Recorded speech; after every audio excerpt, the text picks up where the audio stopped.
of Jesus, our merciful Lord, maraming salamat po sa araw na to. You are a good God, Panginoon, our precious Lord. Maraming salamat sa continually na binibigyan mo yung full mercy mo, Panginoon, sa bawat isa sa amin. Continually na full na grace na pinagkakalob mo sa bawat isa sa amin, Ama.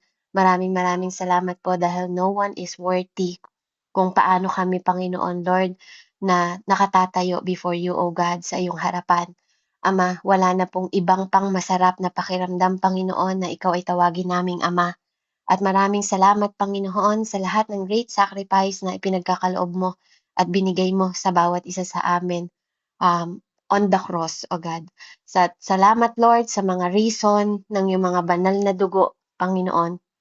Hallelujah na, Lord, patuloy naming nararanasan yung presence mo, yung reconciled na binigay mo sa bawat sarili namin, sa bawat isa sa amin na nandito, Panginoon. Salamat po, O God, sa araw na to na magmamanifest, Panginoon, yung great grace mo, mercy mo sa bawat buhay ng bawat isa, Panginoon. We thank you sa goodness mo. We thank you sa kabutihan mo. We thank you, Father God, sa mga bagay, Panginoon, according sa lahat ng mga ginawa mo, even sa failure, even sa mga mistake namin, Panginoon. Lord, patuloy po naming hinihingi, Panginoon, ng tawad sa iyo. Hinihingi namin yung restoration, hinihingi namin yung healing, Panginoon. Lord, hinihingi namin yung bawat oras na nawawala sa amin, Panginoon, na hindi kami nabibigyan ng oportunidad, Ama, na makapaglingkod sa iyo, O God. At masyado kaming nagiging busy, Panginoon Lord. Turuan mo kami na mai-align ang aming mga buhay. Even ngayong gabing ito, umagang ito, saan man sulok ng mundo, patuloy mong i-proceed yung kapangyarihan mo ngayong araw na to, ma-proceed yung ability mo to change, Panginoon, ang bawat isa sa amin, yung mind namin, ma-transform, Panginoon. Hallelujah. Dahil ngayong gabing ito, Panginoon ko, ngayong umagang ito, tatanggap ang bawat isa sa amin. And Lord, hayaan mo na sa gabing ito mag-glorify ang iyong pangalan, Panginoon. Hallelujah. Salamat po, O Diyos, sa pangalan ni Jesus. Ito po ang aking samat na langin. In Jesus' name, Amen. Amen. So, purihin po ang Panginoon. So, pag-uusapan po natin what is posture po. Ano? Posture yung pinag-uusapan natin ngayong oras na to. At napakahalaga po ng posture. Napakahalaga ng ating pag-uusapan ngayong oras na to dahil hindi lang po ang pananalangin. Amen? Na dapat ang pananalangin, sometimes akala ng iba it is mystery. Amen? Hindi lang po ito basta mystery. Ito po ay yung way, 'di ba, na paano tayo nakikipag-usap sa Panginoon. At ito yung way na paano ba yung trajetic na posisyon natin, 'di ba, sa harap ng Panginoon. Kaya ano ba ang posture? So simple po, ang posture is simple positioning. Amen? So maaaring ikaw at ako, yes, nananalangin ka, pero kamusta yung posture mo sa harap ng Diyos? Posture is alignment. Hindi lang siya simpleng posisyon. Posture is alignment. Amen? Katulad po ng iba na ibang tao, no? Kapag ikaw hindi ka naka-align, amen? Katulad sa makina, 'di ba? Pag hindi naka-align ng preno, magkakaroon ng problema. Amen? Yung sasakyan, amen? The way na mag-perform ito, hindi siya magiging ganoon kahusay. Amen? Ang pag-andar ng sasakyan, kahit gaano pa kaganda yung sasakyan mo, pag hindi naka-align ng preno, hindi naka-align ng manubela, hindi naka-align ng lahat, 'di ba? Sa reality po, hindi maganda ang kalalabasan. Ganon din ang prayer. Ganon din ang posture. Kapag ang prayer mo, hindi ka rin naka-align sa Panginoon, kahit gaano pa kahaba yung prayer mo, kapatid, it's not about how long your prayer. Kahit pa inaabot ka ng 10 hours na nagpe-pray, ay, ganito ako, mag-pray ako, ganito. 10 oras akong inaabot na mag-pray. Diba? Ano naman? Sorry po, ano? Ano naman, kung 10 hours ka nagpe-pray, kung mali naman yung posture mo. Diba? It's not about how long, kasi even sa harap ng Panginoon, kung 1,000, 'di ba? Parang 1,000 taon sa kanya. Sa loob ng isang gaano lang, 'di ba? Yung 10 hours na sinasabi mo. Amen? Dahil hindi naman kumikilos si Lord ng about sa oras, dahil siya ang oras. Is dahil siya ay God na eternal. Amen? So hindi kanya susukatin kung gaano katagal yung iniluluhod mo sa kanya. Amen? kung mali ang posture mo. Kahit pa 24 hours ka po sigurong magdasal, 'di ba? Kahit 24 hours ka pang lumuhod, natirik na yung mata mo sa harap ng Diyos, hindi pa rin niya sinasagot yung dasal mo. Kasi mali yung posture mo. Hindi ka naka-align eh. 'Di ba? Ganun kahalaga yung posture. Sabi ko nga Lord, kailangan pa ba ituro sa SFC to? Kailangan ko pa ba na ihayag ito pong pahayag na 'to? Kasi naituro ko na po ito sa ministry namin, sa mga prayer intercessor. Kasi para sa akin mahalaga ito. And I believe, kaya po nilagay din sa puso ko ng Panginoon na ituro dito kasi mga prayer intercessor din ang SFC, tama po? 'Di ba? Prayer intercessor din yung iba dito. And pwede nyo rin itong ituro. No po, I am allowing you na sino man po ang nasa prayer intercessory o kaya sa mga pagtuturo sa mga bata, mahalaga po ang posture. Even sa bawat isa sa atin, mahalaga ang posture. Amen? Mahalaga lang ako pag nag-aano po ako ng mga disciple, tinuturo ko po talaga ang oras. Kasi hindi dahil gusto kong maging mahaba yung panalangin nila, hindi ganon. Gusto ko lang na matutunan nila yung disiplina. Yun yung tinuturo ko sa kanila, disiplina. Ang taong hindi nagpapa-disciple po, hindi naka-align. Ang taong hindi nagpapaturo, ang taong hindi nagpapa-mentor, even God itself po, may mga nag-alalay sa kanya, may nagturo sa kanya. So, ang taong hindi nagpapa-mentor, hindi ko rin po alam kung saan pupunta. Amen? Hindi ko rin alam. Kasi si David naging mahusay na king dahil may Samuel. Si Elisha naging mahusay yan. Hiningi niya pa nga yung pangalawang spirit ni Elijah. 'Di ba? Nag-serve siya, sumunod at naging close. Amen? And kung sasabihin mo na hindi ka nagpapa-mentor, parang sinabi mo na mas magaling ka na. Amen? Sa Panginoon. Kasi si God naglagay ng pastor, naglagay ng apostol, naglagay ng teacher, amen? At naglagay po siya ng prophet. Naglagay din siya ng evangelist. Anong sabi niya? To equip the church. So bakit hindi mo kailangan ng mentor? Ba't di mo kailangan ng shepherd? Amen? Kaya maraming tao po na mabagal din ang paglago kasi ayaw mag-submit. Ayaw din pong magpaturo.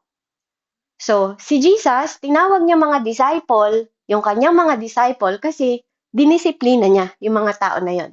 Hanggang bago siya umalis, dinisiplina niya. Amen? Even sa pagbibigay niya ng kapangyarihan sa kanila at mga regalo. Kahit gaano pa kalaki yung regalo mo na galing sa Panginoon, pag mali ang posture mo, hindi mo rin magagamit kapag di ka naka-align sa Diyos. Kapag ang puso mo mali din sa Panginoon, kahit pa bigyan ka ng Panginoon ng kompletong regalo, hindi mo magagamit ng tama kasi mali yung posture mo. So napakahalaga po ng posture. Amen? Kasi ito yung rightly position mo sa harap ng Diyos. Amen? So dito makikita yung result, dito magpo-produce yung resulta ng isang mananampalataya. Amen? Dito mo rin makikita yung pride ng isang mananampalataya. Kaya nga ang isang mananampalataya, amen, katulad ng halimbawa gusto mong magpalaki ng katawan, pupunta ka sa gym, 'di ba? Kapag nagbuhat ka ba, Ate Kristita, ng mas mabigat pa sa'yo na barbell, ano sa palagay mo mangyayari sa'yo? 'Di ba? Baka mabalian ka. Kasi yung posture ng katawan mo, hindi ka level ng binuhat mo. Amen? Tapos, halimbawa, pupunta ka sa beach. Tapos, ang suot mong damit is wedding gown. Maliligo ka sa beach. Naka-align ka ba? Talaga? 'Di ba? Baka mas ianod ka sa sobrang bigat ng damit na sinuot mo pang beach. Amen? Tapos pupunta ka sa wedding, naka-swimsuit ka. Nakita niyo po that is posture. Hindi mo siya makikita mo siya physical, makikita mo siya spiritual. At part talaga siya, whether you like it or not, nakikita ang posture ng isang mananampalataya, physical, mental, spiritual. Amen? It is the way you approach. Bilang mga believers, ito yung approaching natin. At dito makikita kung gaano ka-ignorant ang isang taong walang tamang posture. Kung gaano ka-pride ang isang taong walang posture. Or gaano ka-ambisyosa o ambisyoso ang isang taong walang posture. Kasi kapag hindi rightly ang position mo sa harap ng Diyos at hindi ka naka-align, magkakaroon ka ng frustration imbis na rightly position. So posture is the state of your heart. Ito ay tungkol sa kondisyon ng puso mo, ng isip mo at ng spirit mo before the Lord. So napakahalaga po ng humility before Him. Ang isang mananampalataya, amen, na may tamang posture, may malalim na humility sa harap ng Diyos at sa mga lingkod ng Diyos. Yung tipong napakataas ng reverend nila. Hindi lang sa Diyos, sa mga nakikita niya, sa mga kaharap niya, sa mga lingkod na itinalaga ng Panginoon.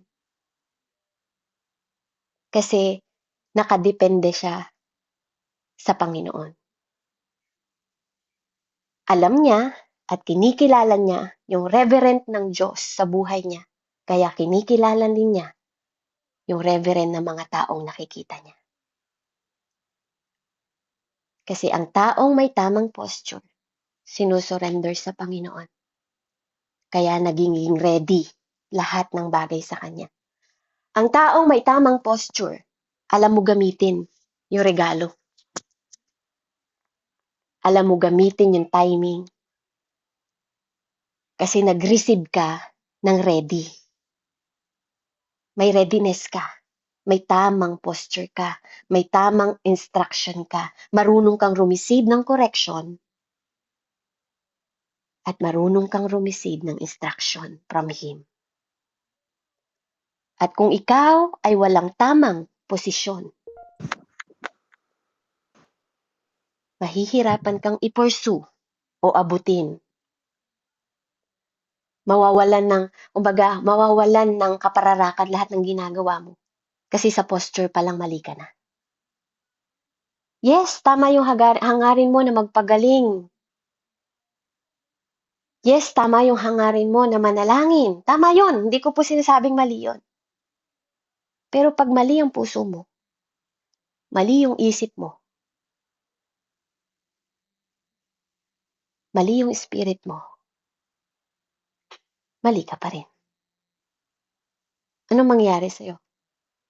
Kasi kapag ikaw may pride, kapag ignorante ka, at kapag ambisyosa ka, frustration ang kahihinatnan mo. Pero kung magkakaroon ka ng humility sa Panginoong Diyos, sa mga ginagamit ng Panginoong Diyos, hindi ka mahirap mag-surrender. Kasi ang tunay na may humility, tinatanggap mo na mahina ka. Tinatanggap mo na hindi mo kaya. Tinatanggap mo na kailangan mo ng tulong ng iba. That is humility. Kaya nga kahit, 'di ba, magaling na mandirigma si Tatay David, hindi ba lumuluhod siya sa Panginoon? Hindi ba nagpapaturo siya? Hindi ba nagpapatuwid siya? Actually, tinuwid nga siya ni Prophet Nathan eh. Amen?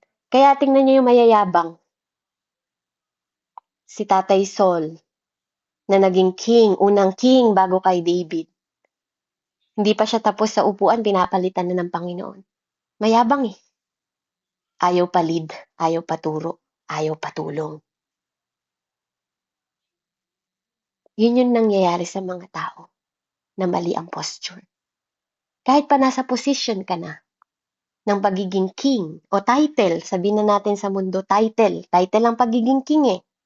Kapatid, huwag mong kakalimutan. Amen? Na even ang king, kailangan ng tagapayo. Kaya nga may Joseph the Dreamer. Kung wala yung lingkod ng Diyos na yon, 'di ba? Na nakaranas din, 'di ba, ng mga pag-aalipusta, pagmamaliit ng kanyang mga kapatid. Kasi tinama ni Lord yung kanyang posture. Hindi para alipinin, kasi lahat is God in control. Tinama lang ni Lord yung posture ng puso niya, ng isip niya, ng pagkatao niya. Kasi meron siyang anointed part na gagamitin ng Panginoon para i-preserve yung kanyang mga kapatid, yung kanyang pamilya, at yung bansa nila.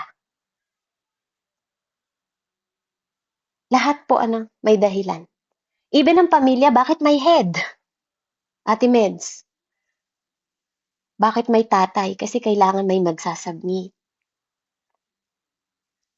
Ang church, bakit may head? May pastor kasi kailangan may magli-lead sa pastor. Tapos ikaw ayaw mo nang may magli-lead sa'yo. Something wrong. Bakit may Holy Spirit? Kasi ang trabaho ni Holy Spirit nagli-lead. Pero si Tatay David ba walang Holy Spirit? Bakit nilid din siya ni Samuel? Amen? We have to understand the principle of the Lord. Kung totoong naririnig po natin ang tinig ng Panginoon, hindi sasabihin ng Diyos na huwag kang magpa-mentor. That is the truth. Because that is the reason why God put the fivefold ministry. Bakit naglalagay ng leader ang Panginoon? Even sa mga physical, bakit minsan tayo mga tao, no, naiintindihan lang natin ang posture kapag makamundo, pero pag nilagay na sa spiritual, hindi natin maintindihan. Alam niyo ba kung gaano kadelikado kapag hindi mo alam ang posture ng isang tao sa harap ng Diyos? Okay, dalian natin para maintindihan po ng bawat isa. Kapag ikaw ay pulis at hindi mo kilala ang chief commander ninyo at inutusan ka ng chief commander tas di mo siya kilala, binaliwala mo, mapapahamak ka. Mapaparusahan ka. That is the reason why may manager, may assistant manager, may secretary. Bakit may presidente?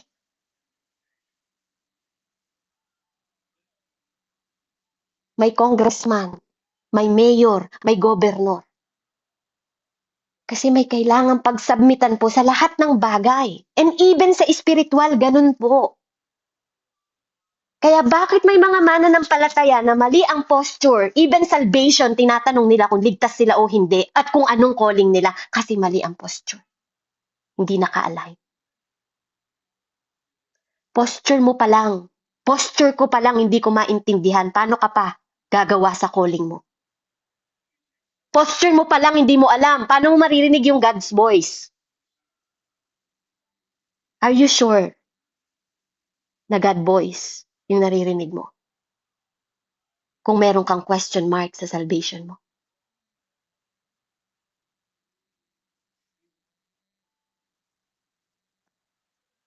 Without right posture, mawawalang kapararakan po lahat ng inaabot natin. Lahat ng pagsunod natin, pag mali po ang posture mo at di mo naiintindihan at nauunawaan ang positioning mo sa harap ng Diyos at di ka naka-align, mali pa rin ang pagsunod mo. Hindi lahat ng anak nyo sumusunod sa inyo dahil mahal nila kayo. Ang obedient po, pwedeng sinusunod ka ng anak mo dahil napipilitan lang siya. At hindi ganun ang Diyos. Ang Diyos po, hindi niya pinilit si Peter. Sino po ang magsasabi sa inyo na si Jesus Christ pinilit niya lahat ng sumunod sa Kanya? Wala pong pinilit ang Diyos. Nung pinaghuli, nung binigyan niya ng pagpapala ng isda si Peter ang mismong lumuhod. Nagkaroon siya ng conviction sa Panginoon at nagrepent. Hindi siya nagpasalamat sa isda. Humingi siya ng tawad sa kasalanan niya. Inadmit niya, inaccept niya na makasalanan siya. Si Matthew, nakaupo sa tax collector. Mayaman. Tinawag ng Diyos. Hindi pinilit Hindi niya tinawag ng ilang ulit, Matthew, halika, sumunod ka sa Levi, halika, sumunod sa akin. Hindi po. Dahil may conviction siya ay right posture ng puso niya. Kasi narinig niya na about kay God. Naririnig niya na, gustong-gusto niya nang sundin, gustong-gusto niya nang sumunod at yun ay pagkakataon niya. Isang beses lang po tinawag si Levi, sumunod, follow me. Hindi lang po obedient. Ang sabi ni God, my sheep hear my voice and they follow me. Hindi po obedient. Kasi pwedeng ang isang estudyante sumusunod lang sa eskwelahan dahil sa rules. But not dahil mahal nila yung principal. Pwedeng sumusunod ka lang sa church mo kasi hindi ka makakapaglingkod dahil may rules. Pero hindi dahil mahal mo si Reverend. Baka mali yung posture ng puso kasi takot ka na hindi tumungtong sa altar. Takot ka na hindi mabigyan ng ministry. Takot ka na hindi mapansin kasi sa ambition mo, sa ignorance mo, sa pride mo. Bakit? Mali kasi posture ng puso mo. Yes, I'm talking to you. Yes, ikaw yun. I rebuke you in Jesus' name. I rebuke pride. I rebuke ignorance. I rebuke ambition na nasa iyo ngayon in the mighty name of Jesus. Alis. Ngayon na. And I speak humility. I speak understanding. I speak heart. I speak respect. At mataas na takot sa Panginoong Diyos para sa buhay mo. To let you grow more. To make you mature. Yes, I'm talking to you. Hear me by the Spirit of God. In Jesus' name. Kaya ang tinig po ng Panginoon, meron tong tinatawag na resonance. Ito yung tinatawag na ugong. Kaya nga sabi sa Psalm 29, para daw tong thunder. Pag narinig mo. Na kapag narinig mo yung voice of the Lord, para kang manghinginig na kailangan mong sumunod. Ba? Kailangan mong sundin siya. Hindi lang dahil nag-o-obey ka kasi gusto mong sumunod kasi may pagmamahal. 'Di ba? Kaya nung tinawag niya si Peter, kasama si John, si Andrew, kasama sila na na-convict lahat. There's conviction sa'yo. From the beginning alam mo nang sa Diyos ka. Hindi ka pwedeng ma-confuse. That is conviction.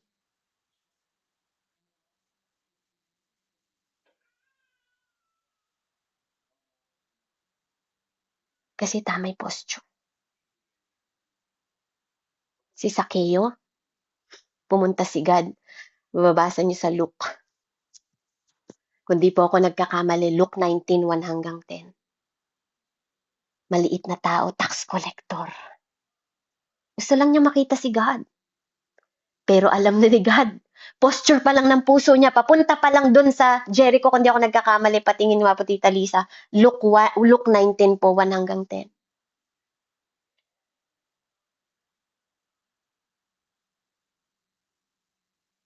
Kung di Jericho yon, no? Galilee, parang ganun. Hindi niya alam, siya lang yung pinuntahan ni God doon. Di naman siya pumunta sa ibang tao, sinadya niya talaga si Zaccheo.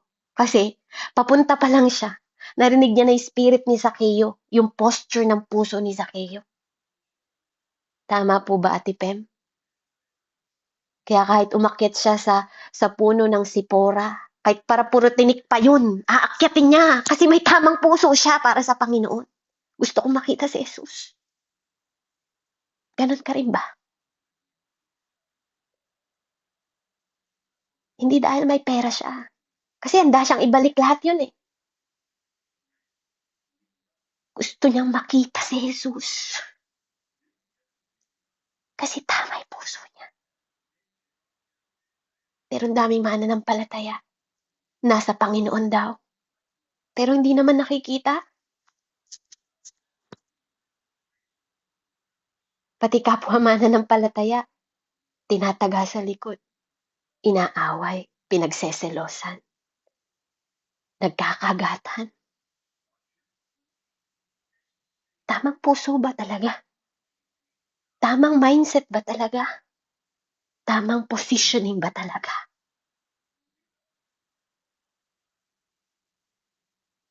Kasi kung tama yung puso mo, tama yung bibig mo. Sabi sa Roma, kapag malinis ang puso mo, mabuti di lalabas sa bibig mo. Kasi yung bibig na yan nagpupuri sa Panginoon. Hindi pwedeng daluyan ng tabang at alat na tubig. Hindi pwedeng nagpupuri sa Diyos at the same time naninira ng kapwa. Kasi yun po yung mahirap yung intent ng puso ng tao.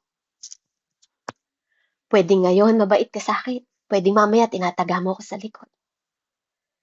Pwedeng ngayon nagsasubmit ka sa akin, pwedeng mamaya pinipintasan mo ako. Pwedeng ngayon pinupuri mo ako, hinahalikan mo pa ako. Mamaya tinatraidor mo ako parang si Judas. Mahirap po makitang intent ng puso ng tao. But God, look to the intention of your heart. Hindi sa dami ng sinasabi mo kahit gaano ka pa kahabang magdasal. Yung puso mo, yun yung tinitingnan ni God.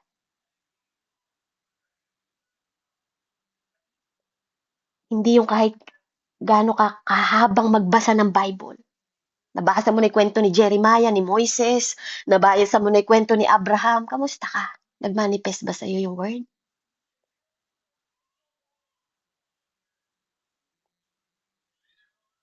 Hindi lang dapat information yung kinukuha mo. Dapat may transformation din yung puso mo. That is the right posture. Hindi lang binibigkas na ito yung life verse ko.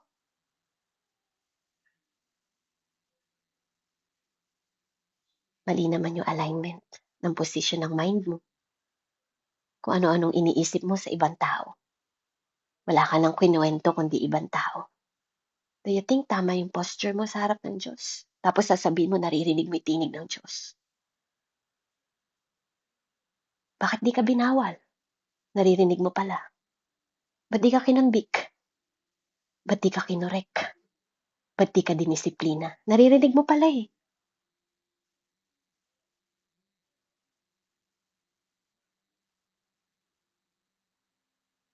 Kapag nagbabasa po tayo ng Bible, i-position din natin yung puso natin.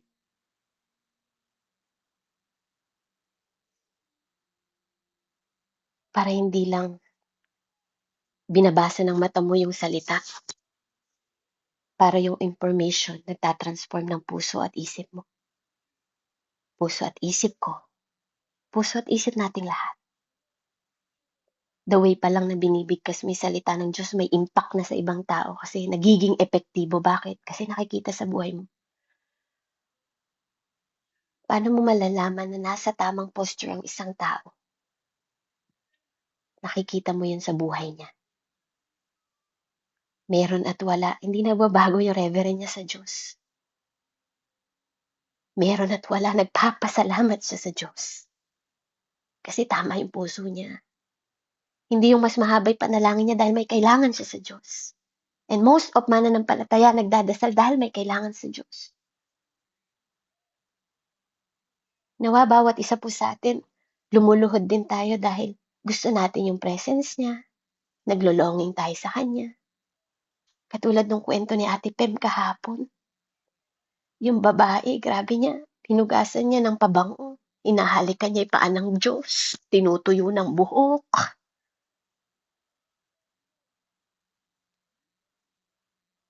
Kasi may pagmamahal. Kahit hindi siya nagsasalita, pinapatawad na siya ng Diyos.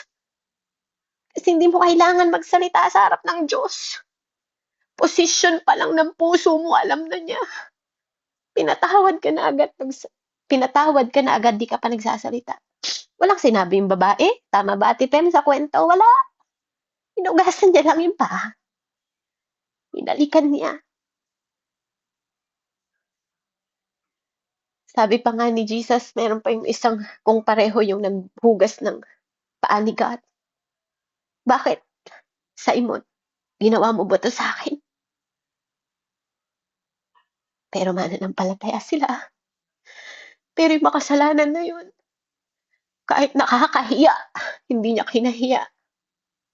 Kasi tama yung puso niya. Yung mga kaibigan na totoong nagmamahal sa kaibigan, giniba nila yung bubong para lang makita si Jesus. Hindi na nila inisip kahit kaninong bahay yun. Basta gusto namin makita si Jesus kasi kailangan gumaling ng kaibigan namin. Tama kasi puso eh. Naka-align sa Diyos. Kaya nakita niya yung binabang kaibigan. Tulungan mo ko. Walang maraming salita. Hindi kailangan ni God ng maraming salita. Kasi puso mo palang tinitingnan na niya. Pinatawad ka na sa kasalanan mo. Tapos pagagalingin niya pa yung sakit mo. Kasi tama yung posture. Nakaposisyon. Naka-align yung puso sa Diyos. Hindi sa ambisyon, hindi sa ignorance, hindi sa immaturity, hindi sa pride. Tamang puso, tamang isip.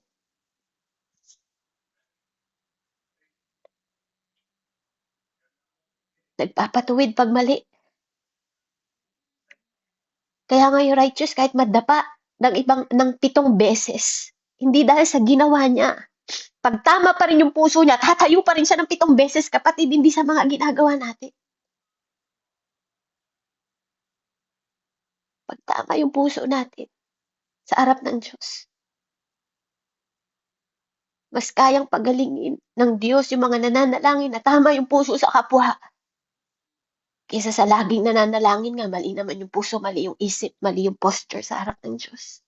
Kaya may mga mananampalataya po, mas ina-answer yung kanilang prayer kaysa sa iba. Kasi tama yung puso. Hindi pa nila sinasabi, sinasagot na ni Lord yung kanilang panalangin. Kasi alam nilang mag-submit sa Diyos. Mula sa pinakamaliit, sa plano nila, hanggang sa pinakamalaki.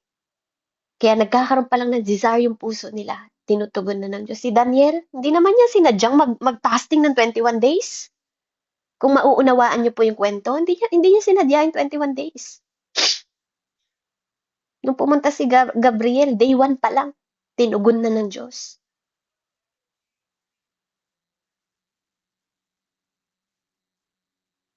Kasi tama yung puso. Tama yung posture.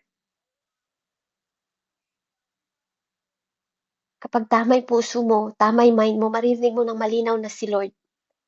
Hindi mo bibiruin yung tinig niya kasi hindi nakikipagbiruan ng Diyos. Wala po ako nabasa sa Bible na nakikipagbiruan sila sa Panginoon. Kapag kinausap sila ng Diyos, seryoso yung Diyos. Even sa pagtapak pa lang tanggalin mo yung tsinelas mo dahil banal yung tutungtungan mo, Moises. Pagpapasok sila doon sa tabernacle ng Diyos, hindi sila pwedeng pumasok na may kasalanan kasi hihilahin yung paan nila na patay na sila. Kapag mali ang posture nila, mali ang tindigan nila sa harap ng Diyos. Kahit nga mabuti intention mo eh. Pag hindi ka para doon, di ba? Yung sumalo. Yung sumalo. Si Uzziah yata yun, kung di po ako nagkakamali. Mahal niya yung Diyos eh. Pero namatay pa rin.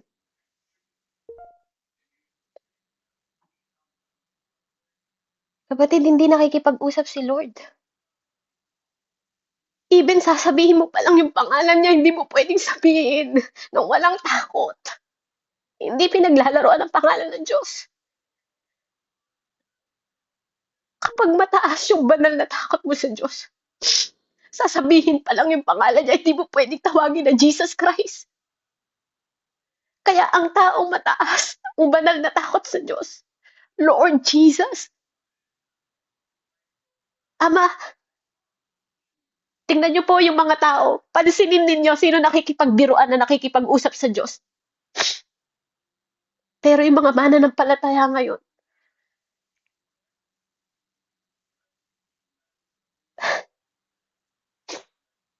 ang tamaan po babaguhin. Kasi kung tunay na Diyos at mataas ang banal na takot mo sa Diyos, hindi mo bibiruin ang pakikipag-usap sa Diyos. Alam mo kapag Diyos ang nakikipag-usap sa'yo. Kasi hindi nagbibiro ang Diyos. Kaya yung mga mananampalataya, pag sumusunod sila sa Diyos, seryoso sila. Bakit? Hindi nila kasi alam kung kailan darating yung Diyos eh. Madatnan man sila. Na parang magnanakaw man dumating si God, nakahanda sila kasi tama yung puso nila, tama yung posture nila. Pero hindi sila naboboring sa paglilingkod sa Diyos, hindi sila naboburn at hindi sila napoprostrate. Kasi nai-enjoy nila yung paglilingkod sa Diyos ng may banal na takot.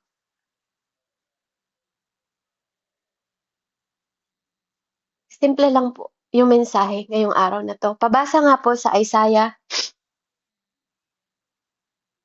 65 po, verse 24.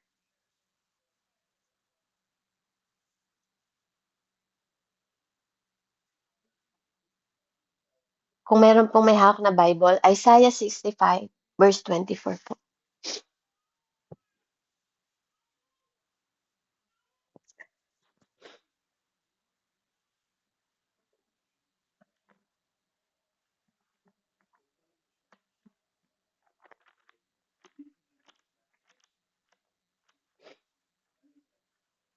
May kasama po ba ako dito?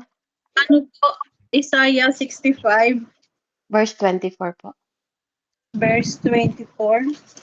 Amen.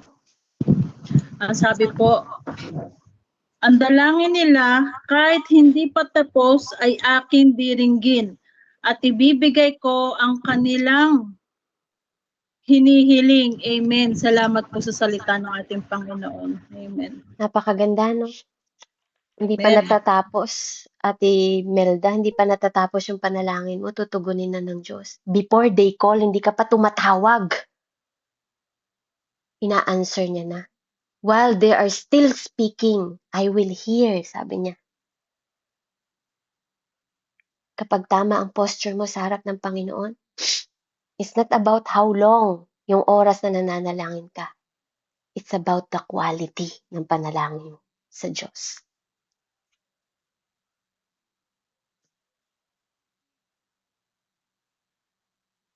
Kaya pag lack of posture tayo, lack of resulta po. Kapag kulang ang pagpo-position natin, mali ang alignment natin. Amen? May nakahanap na, sis? Apo. Kaya makikita natin, posture speak volumes. Makikita mo, maririnig mo. Kahit di nagsasalita yung mananampalataya na yun, kita mo sa buhay niya. Nagsasalita yung buhay niya sa'yo. Yun yung tamang posture. Kahit di siya magsalita, kita mo yung humility sa kanya. Kahit alam mong meron siya, kita mo, the way niyang manamit. Sa panalangin niya, kita mo the way niya magsalita. Kasi tama yung posisyon ng puso niya. Hindi sa dami ng mga salita. Kahit maikli lang yung prayer niya, pero effective. Kaysa sa nagdasal ng 5 oras. Not about time. It's the quality. Yung puso natin, huwag natin tigasan. Yung intention natin, gawin nating tama. Huwag po tayong nag-a-acting righteous, pero balat kayo. Kapag tama yung posture natin sa Panginoon, si God mismo ang mag-i-invite ng sarili niya. Hindi mo kailangan i-invite ang Lord. Siya mismo tatawag sa'yo. Bakit ngayon ka lang, anak? Kanina pa kita inaantay sa prayer room natin.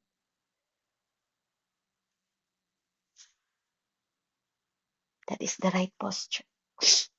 Hindi mo kailangan invite yung presence ni Lord. Siya mismo yung mag-i-invite sa sarili niya. Kasi tama yung puso mo.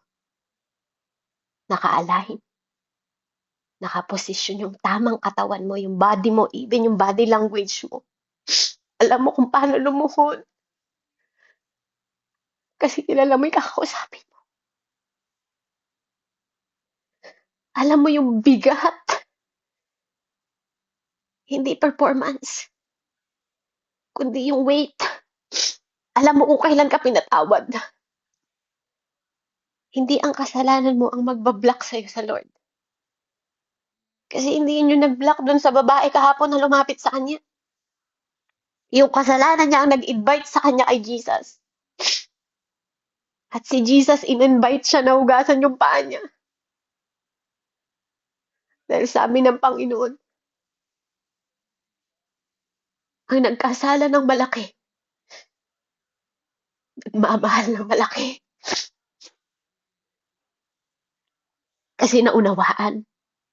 May pangunawa kung sino siya.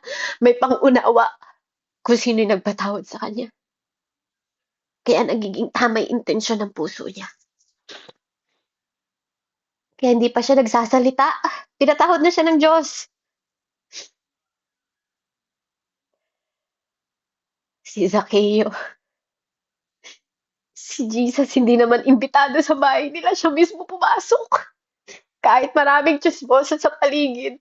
Zaccheo, kakain ako sa bahay mo. Kasi tama yung puso. Kahit ang tingin sa kanya ng mga tao, makasalanan. Niligtas ni Jesus. Siya mismo nag-invite sa bahay ni Zaccheo. Siya mismo yung pumasok. Hindi siya pinilit, pero bukusa siyang lumuluhod. Si Zaccheo kusang lumunod yung tuhod niya, Lord. Ibabalik ko na 4 na beses. Lahat ng kinuha ko sa tao, kukulang pa na dagdagan ko. Kasi ang kinakatagpo ng Diyos, kusang nagre-repent. Hindi pinipilit. Kusang lumuluhod. Sigurado siya na tinatanggap niya yung salvation. Hindi siya nagdadalawang isip.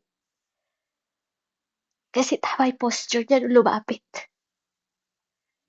Eh, hindi lang siya naligtas, buong pamilya niya niligtas ng Lord. Kasi mismo si Jesus ang nag-invite ng sarili niya sa bahay na yon. At siya lang yung pinakay ni God doon. Hindi yung mga tao doon. Kundi si Zaccheo na maliit na umakyat sa puno ng sipora. Dahil gusto niya makita yung Diyos na yun.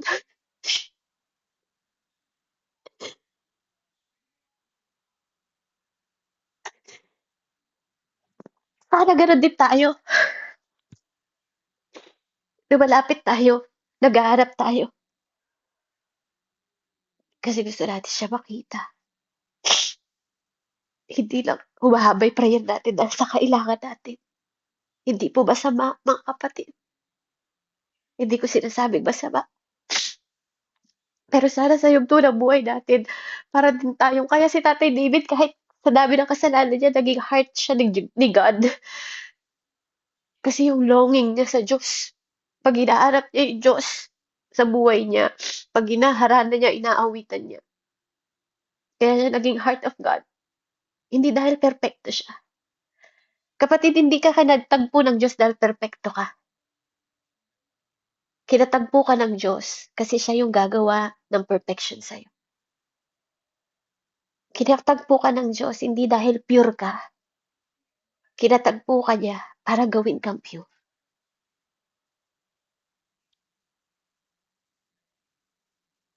Itama po natin yung sarili natin sa harap ng Diyos. Yung tamang posisyon ng puso, tamang posisyon ng isip, para maging ready tayo sa pag-receive. Para hindi tayo nagdadalawang isip sa pagtanggap. Kasi we are the recipient of grace. We are under the grace, not below the grace. Kapag tama yung posture mo, tama yung respond mo. At pag tama yung respond mo, magiging responsable ka sa lahat ng sasabihin mo, sa lahat ng gagawin mo. Kasi tama yung puso mo. Kasi kilala mo yung pinaglilingkuran mo kasi naka-align ka. Kapag naka-align ka, even ang spirit mo magiging rightly positioned to receive from God. Kaya sabi niya dito, di ka pa natatapos, I will answer you. Kahit na nagsasalita ka pa, I will hear you. Sinisip mo pa lang, dinidesire pa lang ng puso mo, nakikita na ng Diyos. Lalo na kapag tama yung posture mo. Amen? Purihin po ang Panginoon. Hallelujah. Let's pray. Heavenly Father, in the mighty name of Jesus. Maraming salamat po, Panginoon. Salamat po sa oras na to na tinuruan mo kami. Salamat sa oras na to na kinokonvict mo kami for your word, Father God, na narinig namin, Ama, na, Lord, tinitingnan mo yung mga puso namin sa mga oras na to. Sinisiyasat mo yung puso namin. Kinokonvict mo kami, Panginoon. Kinokorek mo kami. Tinitingnan mo yung, Lord, you go straight to our heart. Hindi sa mga sinasabi ng bibig namin, kundi tinitingnan mo yung puso namin. Lord, bilang tao, alam namin na marami kaming pagkakamali. Marami kami, Panginoon, Lord, mga intention dahil ang puso ay mandaraya. Pero Lord, we believe that you examine our intention as well. Habang tinitingnan mo yung puso namin, tinitingnan mo rin kung paano ito nagmamahal sa'yo, nagmamahal sa kapwa namin. Because that is the great commandment, Lord. Lord, i-examine mo po yung mga puso namin ngayon. I-test mo kami. I-reveal mo sa amin yung own intention namin. Yung puso namin na humaharap sa'yo na hindi kami ma-deceive ng mga bagay sa mundong ito, kundi maging tama yung posture namin na pag-load sa'yo. I-expose mo, Panginoon, yung puso namin. Kung anong sitwasyon ng puso namin ngayon, i-expose mo, Lord. I-expose mo kami sa lahat ng sitwasyon, sa circumstances namin. Lord, na makita namin, Lord, na your word is sharper, Father God. Magkabilang talim. Na Lord, nagpapakumbaba kami sa harapan mo sa oras na to. Humihiling kami na itama mo yung puso namin. Itama mo yung isip namin, i-align mo kami.